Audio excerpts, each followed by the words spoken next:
Bonjour à tous, je m'appelle Rachel et je suis cadre de santé formatrice à l'ESM, un institut de formation de cadres de santé qui dépend de l'université Paris-Est Créteil. Aujourd'hui, j'aimerais vous parler d'un sujet qui me tient à cœur, la simulation managériale. En effet, cette année, tous les 2 mois, nos étudiants cadres de santé s'entraînent dans des mises en situation réelles de négociation, de gestion de conflits, d'entretien individuel et bien d'autres thèmes encore. Ce sont des séances très appréciées dans lesquelles ils expérimentent les différentes facettes du métier de cadre de santé. Ces séances leur permettent de développer leur posture professionnelle, de chercher en groupe des solutions à la situation problème qui leur est exposée, de trouver leur propre style de management et c'est ça le plus important. C'est une expérience passionnante, riche, qui nécessite une posture spécifique pour le débriefing, car il n'y a pas d'algorithme de prise en charge comme dans les séances de simulation en santé classique. Je vous propose de regarder quelques exemples.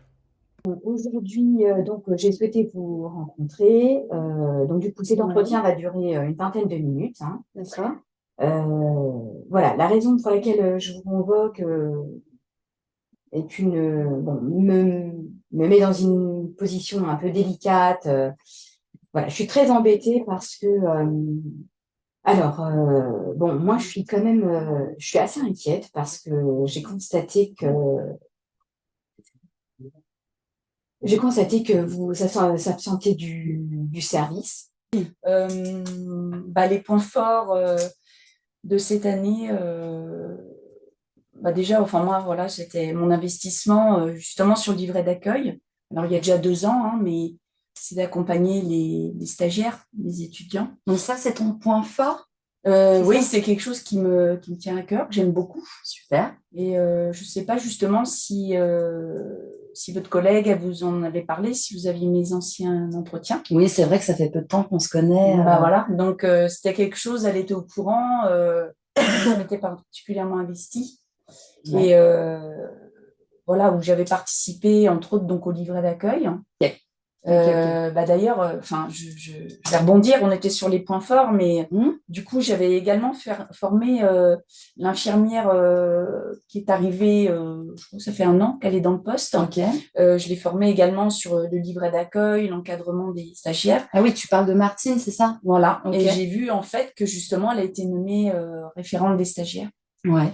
Et je ne cache pas que j'étais un peu déçue, quoi, parce que j'avais émis le souhait D'être référente voilà, stagiaire. votre ancienne collègue. Mhm. En plus, je m'étais investie. Bon, elle, je l'avais plus ou moins formée également. Et alors, il n'y a pas une question forcément, parce que ça fait 5 ans que je suis là, qu'elle vient d'arriver, mais c'est un souhait que j'avais émis quand même depuis un certain temps, presque 2 ans. Et ouais, je pense que je me suis beaucoup investie sur ce projet. Mhm.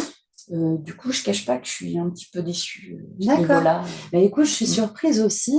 Alors, ce temps-là qu'on a, justement, ça permet de mettre des mots sur tout ce qui s'est passé cette année. Donc, je te remercie d'avoir évoqué ce point-là, parce que de ce que j'avais perçu, justement, c'était que c'est, tu ne souhaitais pas encadrer les étudiants. Et Donc, justement, et qu'est-ce qui vous a fait penser ça, du coup? c'est ce que Voilà, j'espère que ces exemples ont pu vous donner des petits échantillons de ce qu'on fait à l'IFCS de l'ESM. Bien sûr, les étudiants ont été cachés pour conserver leur anonymat. Et je vous dis à bientôt pour des nouvelles de la simulation managériale. Au revoir.